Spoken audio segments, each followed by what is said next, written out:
Dismayado si Senator Ronald Bato de la Rosa sa mga naging kaganapan ngayon. Anya, ramdam nito ang matinding pagtataksil ng kasalukuyang administrasyon sa naging papel nito sa iligal na pag-aresto kay dating Pangulong Rodrigo Duterte. Sa isang panayam sa Senado, emosyonal na inamin ni de la Rosa na hindi niya inaasahan ang ginawang kooperasyon ng gobyerno ni Marcos Jr. sa ICC. Malinaw niyang natatandaan ang pangako noon ni Marcos Jr.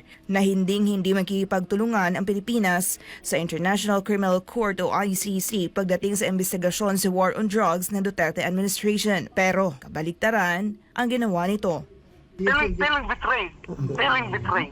Betrayal to the max. Ayon sa senador, labis siya nasaktan sa ginawang pagtalikod ng Marcos Jr. administration sa pangakong ito, lalo na tila nagmadali ang gobyerno na ibigay si Duterte sa ICC. Ito'y sa halip na iproseso muna sa loob ng sariling sistema ng hustisya ng Pilipinas. That's a very flimsy alibi for me. So, That's a very flimsy alibi that only goes to show that talaga sila interesado na i-commit si President Duterte doon sa ICC. Hindi man lang present sa local courts natin yung inaresto nila, diretso ka na binyahe, masyado silang atat na atat. As the President, you can reject outright, sorry, we have commitment sa inyo, pero at this time, hindi namin kayo pwede magbigyan dahil we do not recognize the jurisdiction of ICC sa aming bansa.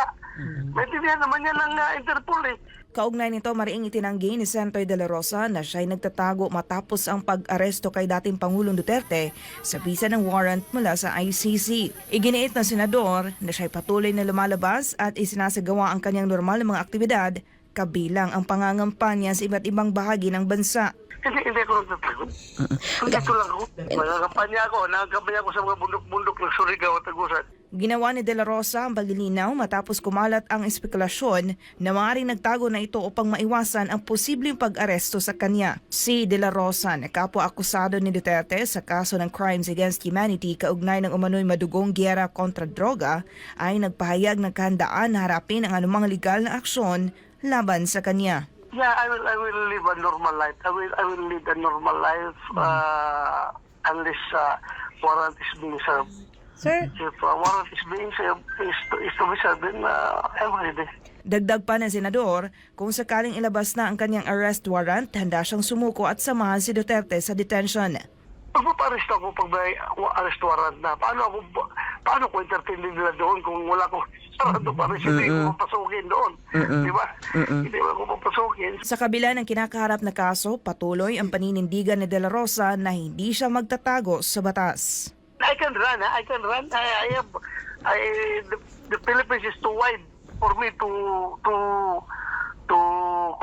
hide. I can run. And I can use some connections to hide.